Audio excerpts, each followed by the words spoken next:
In the heart of Manhattan, where glass towers scraped the clouds and wealth echoed in the silence of marble floors, Alexander Knight lived his life as a cold, ruthless soul with no time for love or complication. Every morning, his penthouse came alive with staff before dawn, and among them was Isabella, a quiet, graceful maid with eyes full of stories she never told. Alexander barely noticed her, just another uniform, another pair of silent hands keeping his empire spotless, though sometimes he caught a glimpse of her long chestnut hair and found it oddly unforgettable. Isabella moved through his world like a ghost, careful and cautious, always keeping her distance from the man who unknowingly changed her fate with a single night. That night had happened months ago, after a charity gala where too much wine, too much loneliness, and too little caution melted the wall between them. He hadn't recognized her in that dress, in that moment, in the soft light of vulnerability, but she remembered every word, every touch, every whispered breath. When morning came, he had vanished into meetings and boardrooms, while she folded the truth into her heart and returned to scrubbing his floors. No one ever knew, not even him, and she made sure it stayed that way, protecting the secret growing quietly inside her. Isabella left the next week, resigning without explanation, and Alexander never once asked where she went.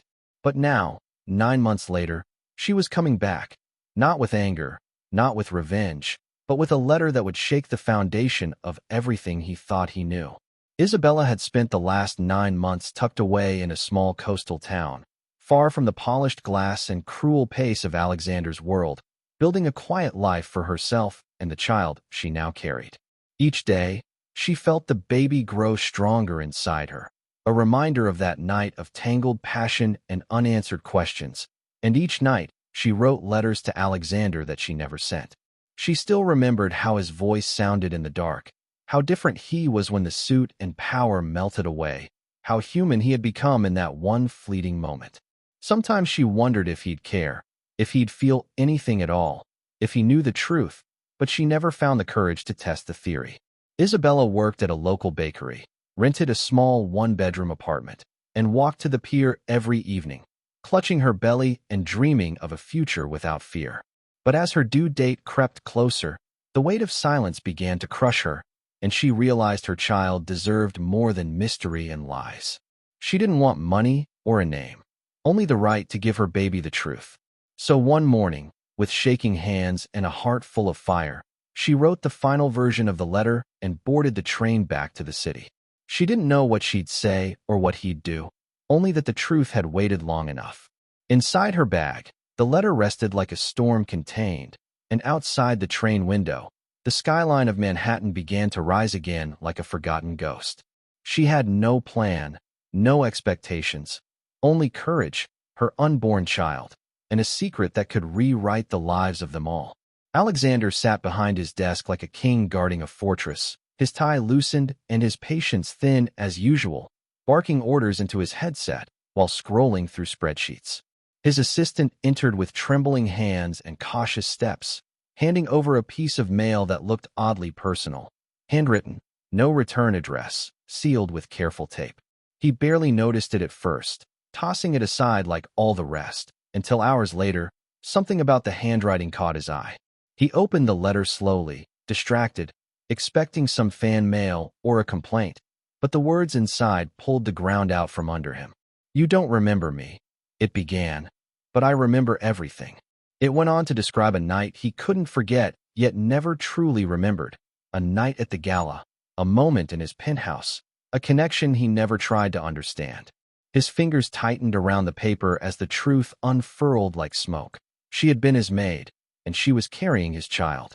There was no threat, no plea, just the plain, trembling honesty of a woman who had once belonged to his shadow. For the first time in years, Alexander sat back in stunned silence, unable to control or fix or dismiss what lay in front of him. He stared out the window as the city blinked below him, cold and wide and full of choices he had ignored for too long. The letter ended with an address and a name, Isabella. His past had a face now. His future had a heartbeat. Back in the coastal town, Isabella waited in a small coffee shop near the train station, uncertain if he'd even come, replaying 1,000 versions of how this might unfold. She wore a blue dress that flowed around her swollen belly, her hands curled protectively around it, as she sipped chamomile tea and watched the door. Her heart pounded with every chime of the bell, but no tall, dark Seo appeared. Only strangers with kind eyes and lives not connected to hers. Time passed like syrup, slow and thick, and she wondered if maybe this was all a mistake, if maybe she should have left the truth buried. But just as the sky began to dim, the door opened, and there he was, Alexander Knight, looking as stunned as she felt. He paused in the doorway like a man who had just found the past alive and breathing, his eyes locked on her, and then slowly drifting to her belly. For a long moment, they just stared at each other, two people with 1,000 words caught in their throats. Then, cautiously, he stepped forward, and she stood, her hand instinctively resting on the place where their lives had changed. "Is it true?" he asked, voice quieter than she remembered. "Yes," she whispered, her throat tight. "And I don't want anything from you. Just for you to know." Alexander had spent his entire life controlling outcomes, predicting losses, buying silence, and avoiding vulnerability, but nothing in his career as a CEO had prepared him for the sight of Isabella standing in front of him, carrying his child. He sat across from her at the small cafe table, his jaw clenched, hands folded too tightly, unable to decide if he felt betrayed, overwhelmed, or simply ashamed. Isabella, with her calm eyes and quiet strength, looked nothing like the woman he thought he knew, and everything like someone who had learned how to survive without him. She told him about the night they spent together, not with blame or bitterness, but with the solemn truth of someone who had nothing left to protect but her child.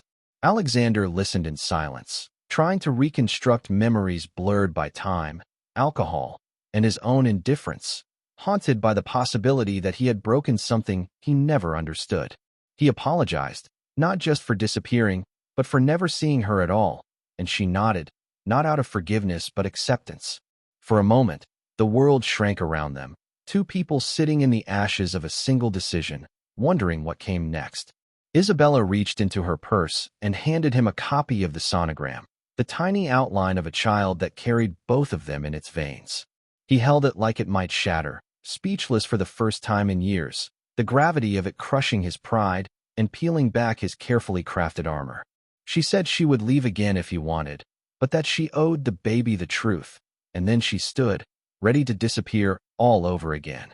But this time, Alexander didn't let her walk away so easily. That evening, Alexander sat alone in his penthouse, the skyline glowing behind him, the sonogram resting on the coffee table like a relic from another universe. He poured himself a glass of scotch but didn't drink it, staring instead at the place where Isabella once stood, cleaning silently, living invisibly. His entire world had revolved around power and precision, but now it trembled under the weight of something fragile and pure. He thought of his own childhood, cold, privileged, devoid of tenderness, and wondered if this was his chance to do better. The idea of being a father terrified him more than any boardroom collapse or hostile takeover. It meant letting someone see who he truly was. Still, he couldn't ignore the deep ache forming in his chest every time he thought of Isabella walking away again, this time with his child in her arms. He called his assistant and cleared his schedule for the week, something he'd never done before, then pulled out his car keys and drove without thinking. He had no plan, only a name, a face, and a chance not to repeat the mistakes that had shaped him. By the time he arrived in her small town again, the stars had replaced the sun, and the bakery where she worked was closing its shutters. She was just locking the door when he approached, breathless and unsure, his voice cracking slightly as he said her name.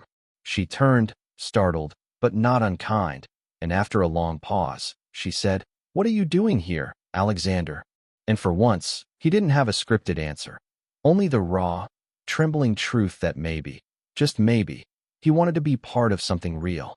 They sat on the hood of his car in the empty parking lot, the night air filled with the scent of sugar and the hush of stars as Isabella told him about the months he had missed. She spoke softly of cravings and loneliness, of sleepless nights and quiet courage, of every ultrasound she had faced alone with trembling hands.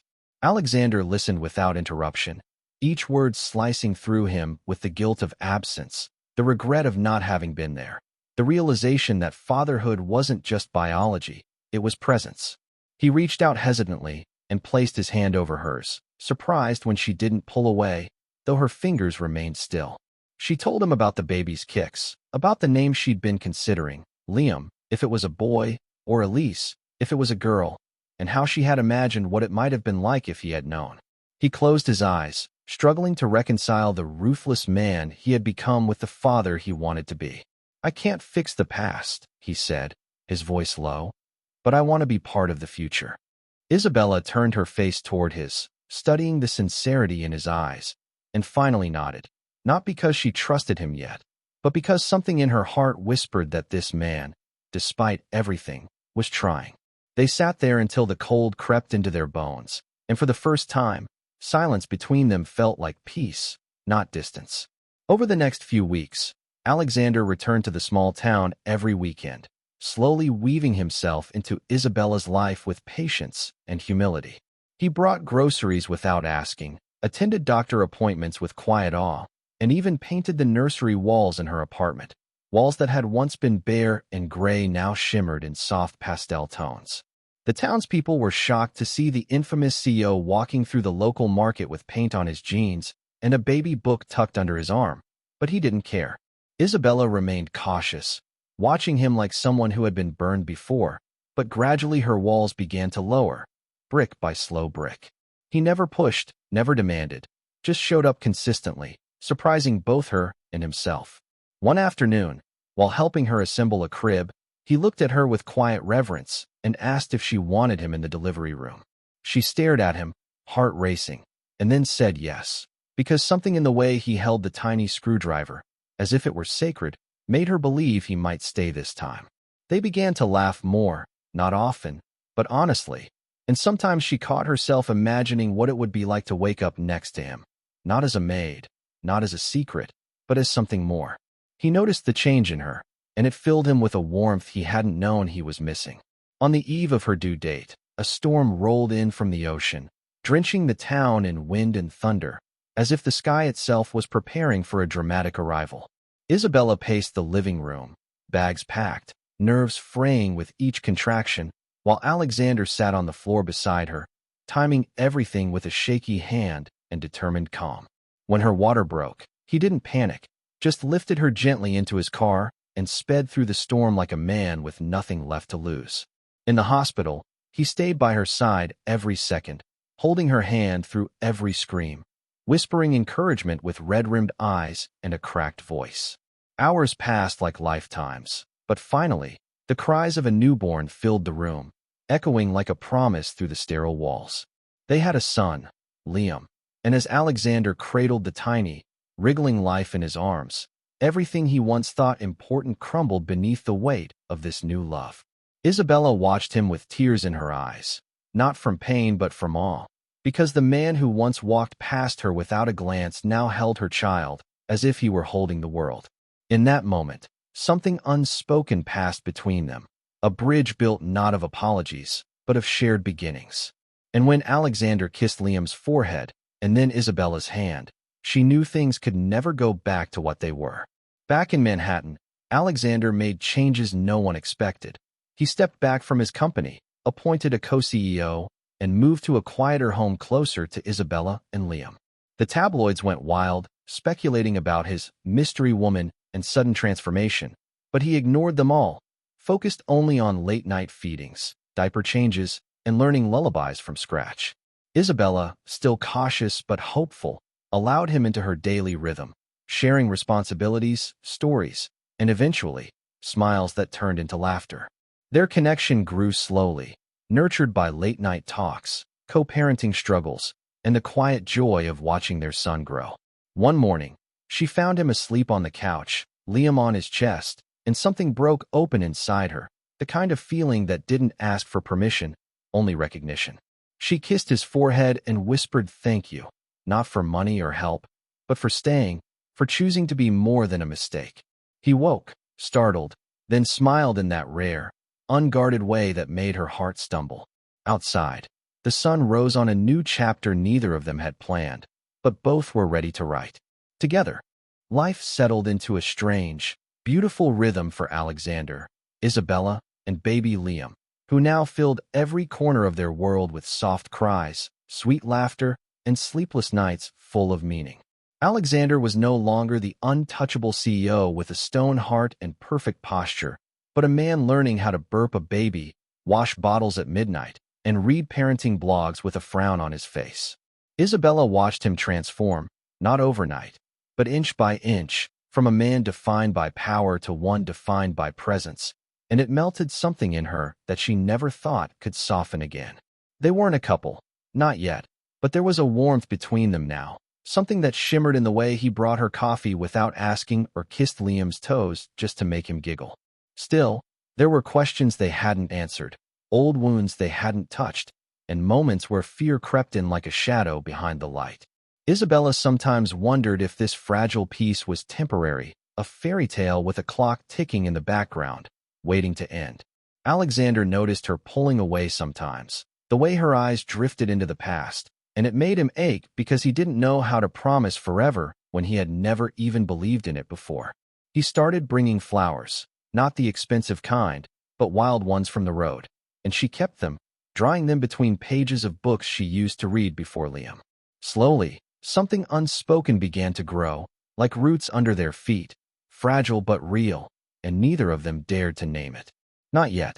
It wasn't until Alexander took Isabella and Liam to Central Park on a quiet Sunday that he realized how deeply he had begun to care, not just for his son, but for the woman who had once been invisible in his home. They walked under golden trees, Liam in a stroller and Isabella beside him, and he couldn't stop staring at the way the sunlight hit her hair, at how natural she looked with their child. People smiled at them as if they were a family, and for the first time, he didn't want to correct them, because maybe they were, in some strange, broken, beautiful way. Isabella laughed that day, truly laughed, and it was like music to a part of his soul that had never known it was starving for her sound. He bought ice cream, let Liam grab his tie and smear it with sticky fingers, and when they sat on a bench watching the ducks, he turned to her and said, "This feels like something real." Her eyes flickered with uncertainty, and she said nothing, but she didn't look away, and that was enough for him. That night, he put Liam to bed while Isabella stood at the door, watching, her heart twisting at the sight of this powerful man rocking a baby with clumsy tenderness. When he turned and saw her, something passed between them, neither a smile nor a word, just an understanding too deep for language. And for the first time, Isabella let herself wonder if this love story wasn't doomed, but just beginning. But love, no matter how tender, never arrives without conflict, and their fragile peace shattered when Alexander's mother arrived from Europe, unannounced and full of fire. Vivian Knight was elegance wrapped in steel, a woman who had raised her son to rule, not to love, and certainly not to mix bloodlines with maids. She walked into Alexander's home and saw Liam in his arms, Isabella in his kitchen, and fury in her eyes. "Is this what you've become?" she demanded, her voice sharp enough to cut glass, and Alexander stood still, knowing that no amount of wealth or power could silence her judgment. Isabella stood her ground, polite but unyielding, not shrinking under Vivian's gaze, even as the air crackled with unspoken war. Vivian accused her of trapping him, of playing games, of sullying the Knight name, and Alexander exploded for the first time in years. He told his mother that Isabella had more grace and strength than anyone he had ever known, that she didn't ask for anything but truth, and that Liam was not a mistake, but a miracle. Vivian stormed out, leaving behind an echo of disdain and a warning that his legacy would suffer if he stayed on this path. That night, Isabella sat beside Alexander in silence, unsure if his world would devour hers or if he would finally choose a new one. He turned to her and said, "I'm not going to lose you. Not again." And this time, she believed him, almost. The press found out next, as they always do, and soon the headlines screamed about the scandal. Billionaire CEO has secret child with former maid. Paparazzi camped outside Isabella's apartment. Reporters dug through her past, and her world spun out of control as cameras flashed at every corner. Alexander tried to shield her, moving her into a safer place, hiring security, issuing statements, but the damage was done, privacy gone, peace shattered, her name dragged across tabloids as if her life were a plotline. Isabella cried one night, not from shame, but from the overwhelming weight of a spotlight she never asked for, and Alexander held her close, whispering that he would fix it all. He took legal action, silenced the worst of the lies, but nothing could undo the feeling of being exposed, like her soul had been turned inside out. Liam cried from the noise, the chaos, and Isabella nearly left again, terrified that her quiet world had become a stage for someone else's drama. But Alexander begged her to stay, not for him, but for the family they were building, brick by fragile brick. He asked her to trust him just a little longer, to believe in the foundation they were creating even if the storm threatened to tear it apart. And though she didn't say yes, she didn't say goodbye either. And in that, there was hope. To prove his commitment, Alexander did something no one expected. He stepped down from his company for 6 months, handing the reins to his co-CEO and taking a leave of absence. He wanted to be there, not just in heart, but in time and presence, to rebuild his life with Isabella and Liam from the ground up. Isabella was stunned, watching the man who once breathed spreadsheets now learning to cook pasta badly and change diapers with a grin. They spent quiet mornings in the garden, reading baby books, sipping coffee, and pretending, just for a while, that the world outside didn't exist. They went to parenting classes together, laughed at their failures, and sometimes fell asleep on the couch, arms tangled, hearts closer than they dared admit. Slowly, the fear inside Isabella began to shrink, replaced by something warmer, heavier, something that scared her in a different way: hope. Alexander still had flaws, still fumbled his way through fatherhood, still fought his instinct to control, but he never left, never ran, never raised his voice in anger. He was there, always, in every small moment that mattered, and she began to believe that maybe his love was real. One night, after Liam fell asleep, Alexander turned to her and asked, "Do you think there's a chance for us?" And for the first time, Isabella didn't look away. After weeks of rebuilding their routine, Alexander invited Isabella to a small family gathering in the countryside, a gesture that shocked everyone in the Knight family. The estate was grand, almost intimidating, and Isabella hesitated at the gates, clutching Liam as if the walls themselves might reject them. But Alexander took her hand in his, firm and gentle, guiding her inside with the quiet reassurance of a man who no longer cared about whispers behind closed doors.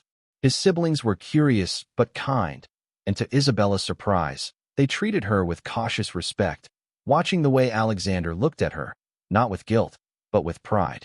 Vivian, his mother, made an appearance only briefly, casting a cool glance before retreating, her silence heavy but no longer venomous. They spent the weekend walking through vineyards, eating around bonfires, and watching Liam giggle in the arms of cousins who had never known a scandal but welcomed a new baby with joy. It was the first time Isabella felt like she belonged somewhere again, not because of who she was with, but because of how she was treated. At night, Alexander and Isabella sat on the porch, stars overhead, wine in hand, and when he leaned in to kiss her softly, she didn't pull away. It wasn't passion, it was something deeper, something fragile and honest, and when she kissed him back, she realized she had already started to fall. She just hadn't told her heart it was safe to land yet. Back in the city, reality returned with the chill of winter and the weight of expectations, and with it came Alexander's past in the form of his ex-fiancée, Vanessa. Tall, stunning, and sharp as a blade, Vanessa had been absent since their broken engagement, but now she stood in his office unannounced, claiming unfinished business. She eyed the sonogram on his desk, the baby toys in the corner, and laughed with a bitterness that shook the walls. "So this is what you traded me for?" she asked, her voice full of venom, and Alexander told her, plainly, that he didn't regret a thing. But Vanessa wasn't there to win him back, she was there to warn him. Investors were pulling out, rumors were swirling, and the board was considering removing him entirely. Isabella overheard the conversation when she came by with Liam, and though Alexander tried to shield her from the fallout, she saw the cracks forming in the empire he'd once ruled. She told him she didn't care about wealth or status, only honesty and presence, but he worried the world would once again tear them apart. That night, they sat side by side in silence, holding hands tightly, both wondering if love was enough to survive everything reality demanded. Alexander promised that no matter what, he'd never disappear again. And for the first time, Isabella believed he might actually mean it.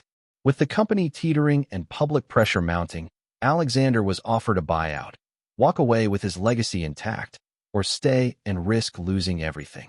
He thought of Liam's first steps, of the bakery where Isabella worked, of the laughter that now echoed in his apartment, and realized legacy meant nothing if it didn't include them. Isabella supported whatever choice he made, but inside she feared this would be the moment he chose his world over hers. But he didn't. Alexander sold his stake, gave up the throne, and walked away from the company he built, shocking the business world and stunning his peers. The headlines were brutal. CEO walks away from empire for maid and child. But in their tiny apartment, it was peaceful, real, warm, without chauffeurs or secretaries, just morning pancakes, baby toys, and laughter in the kitchen. Isabella held him one night, whispering that she didn't need a billionaire, only a man who stayed. And for the first time in his life, Alexander felt rich, not in money, but in love, in purpose, in the quiet, unshakable truth that he'd finally found what mattered. Liam slept in his crib, the city hummed outside, and they laid together in silence, hearts slowly healing, finally whole. For the first time, their story didn't feel like a secret. It felt like home. As the holidays approached, Alexander planned a quiet evening to celebrate their journey. Just the three of them. Candles, soft music, and a little box hidden beneath the tree. Isabella was surprised to find the living room transformed with fairy lights and handmade decorations Liam had helped with. Dinner was simple, perfect, and filled with laughter. After they put Liam to bed, Alexander led her to the balcony where snow had just begun to fall, the city twinkling beneath them. He dropped to one knee, not with diamonds or a speech, but with a letter in his hand, the same one she had once given him, now worn and folded with care. He read it back to her slowly, every word she'd written about hope, heartbreak, and silent strength. Then he added his own words, not written but spoken, about regret, love, and the future he wanted to build with her. "I don't just want to be Liam's father," he said. "I want to be your partner, for real, for good." Tears filled Isabella's eyes, and with a quiet yes, she wrapped her arms around him. They kissed as the snow fell gently around them, the kind of kiss that rewrites endings and creates beginnings. It wasn't perfect, but it was everything they needed. Word of their engagement spread fast, through the press, the city, and eventually, even to Vivian, who sent a single white rose and a note. "You've made your choice. I hope it brings you peace." It was the closest thing to approval Alexander ever expected, and it was enough. Isabella returned to her bakery part-time. Liam began saying "Dada," and Alexander found joy in things he once ignored. Morning walks, bedtime stories, flower on his shirt. They were still learning, still healing, but together now, in every way. Their story became something of a legend in town. The billionaire and the maid who became a family, not through fortune, but through choice. On their wedding day, Isabella walked down the aisle holding Liam's hand, and Alexander cried when he saw them, truly cried, unafraid to be seen as a man changed by love. They said their vows beneath a garden arch, not in a cathedral or ballroom, but in the backyard of the bakery where they met. And when they kissed, the crowd cheered, not for the glamour, but for the truth of it all. Because theirs wasn't a love story born in wealth, but in redemption. And that made it more valuable than gold. Married life wasn't glamorous, but it was real. Morning chaos with Liam's cereal spills, shared toothbrush cups, and kisses that tasted like coffee and hope. Alexander, now far from boardrooms and billion-dollar meetings, found meaning in the ordinary. Folding laundry with Isabella, taking Liam to daycare, and whispering goodnight stories about dragons and brave boys. Isabella bloomed beside him, more radiant than ever, running her bakery full-time again, pouring her heart into pastries and pies that made the neighborhood fall in love with her all over again.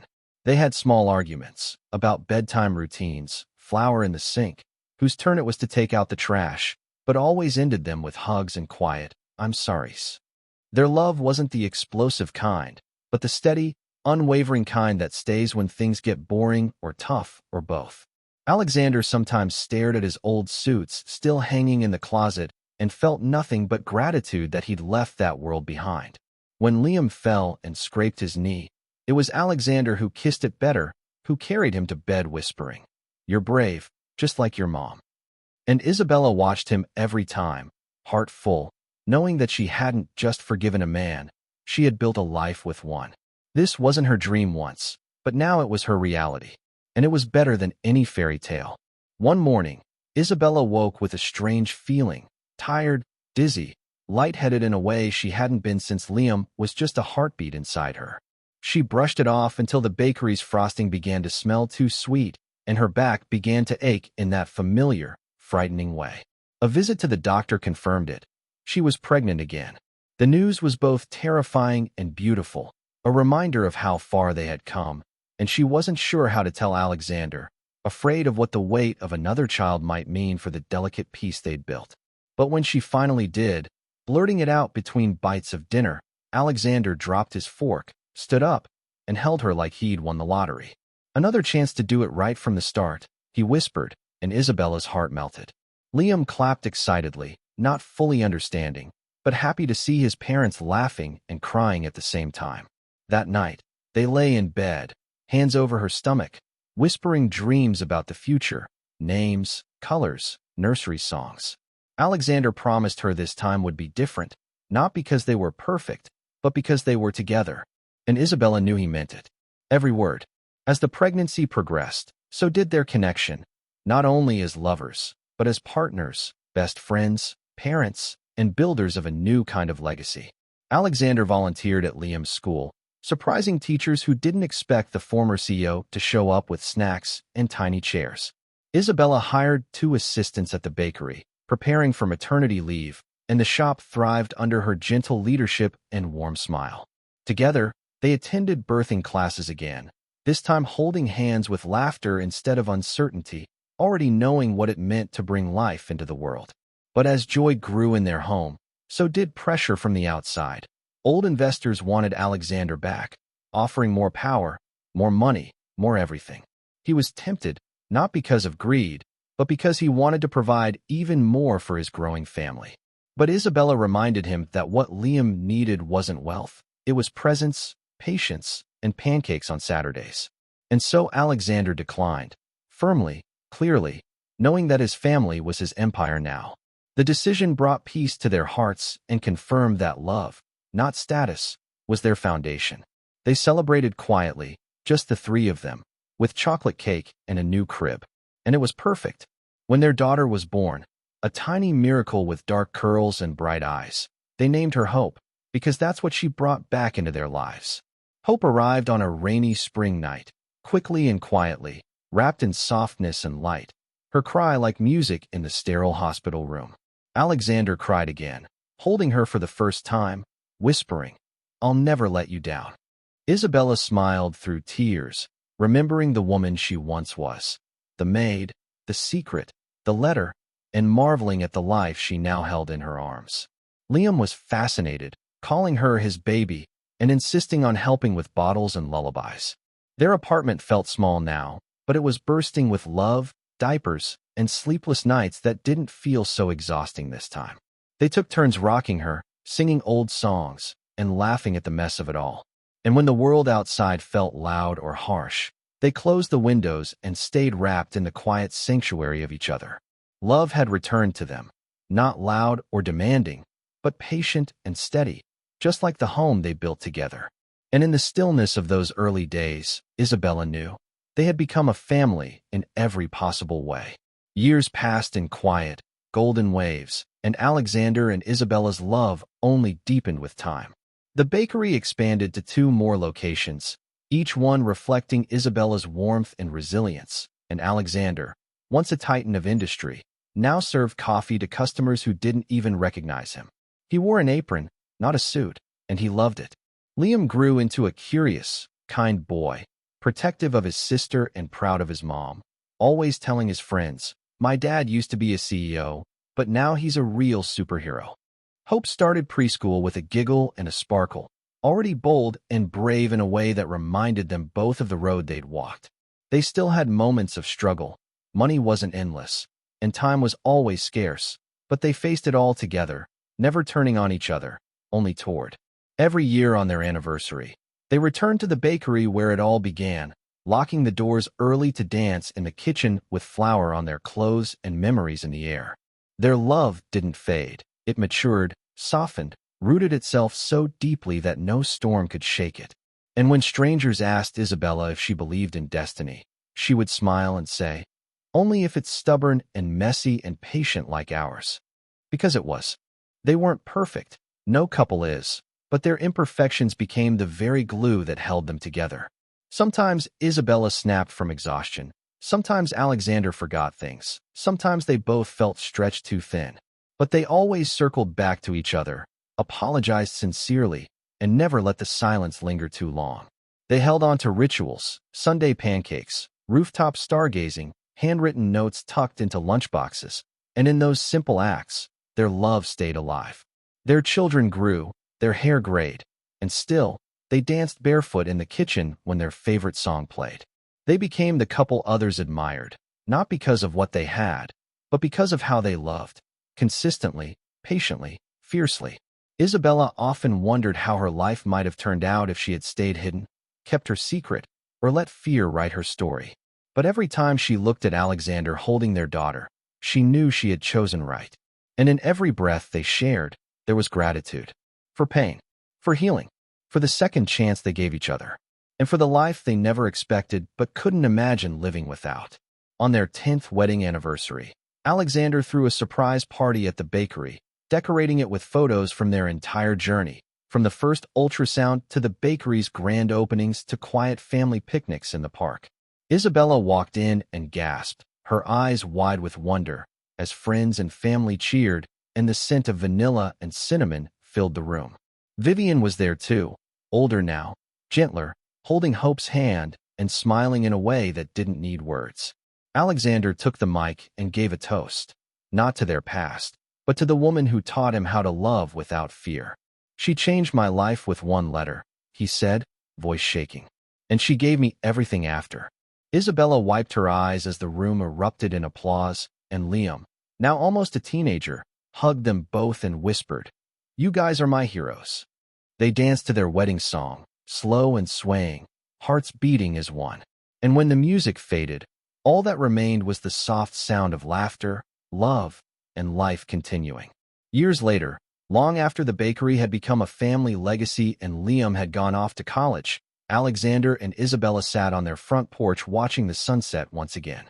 Hope was a teenager now, strong-willed and wise, and the house was quieter but still full of the echoes of love. Alexander reached for Isabella's hand and said, "Do you ever wonder how it all started?" She smiled, eyes soft with memory. "With one mistake and one letter." They laughed, not with regret, but with awe, at the miracle of all they'd survived, all they'd built. "I wouldn't change a single thing," she said. And he leaned in to kiss her, whispering, "Me neither." The world moved on, as it always does, but their world stayed steady, rooted in truth, forgiveness, and second chances. They had written a love story not with ink, but with time, and it was beautiful. This is how it ended, not in fire or tragedy or loss, but in peace. Two souls who had once collided in chaos now rested in harmony, having turned pain into purpose, secrets into stories, and loneliness into legacy. Their children thrived, their love endured, and their story lived on, told in bakeries, whispered in bedtime tales, remembered by all who saw how far forgiveness can carry a broken heart. Isabella never forgot the girl she once was, the maid, the single mother, the woman who left with a letter and a trembling voice. And Alexander never forgot the man he had become, the CEO who thought he had everything until he lost what truly mattered. They were proof that love doesn't always arrive at the perfect moment. It often comes late, messy, unexpected, and hard. But when it's real, it stays. It fights. It grows. And in the end, it heals. This was their ending. But more importantly, it was their beginning. If this story moved you, please like the video, subscribe to the channel, and comment below. I believe in second chances. Your support helps us create more powerful love stories that stay in your heart forever.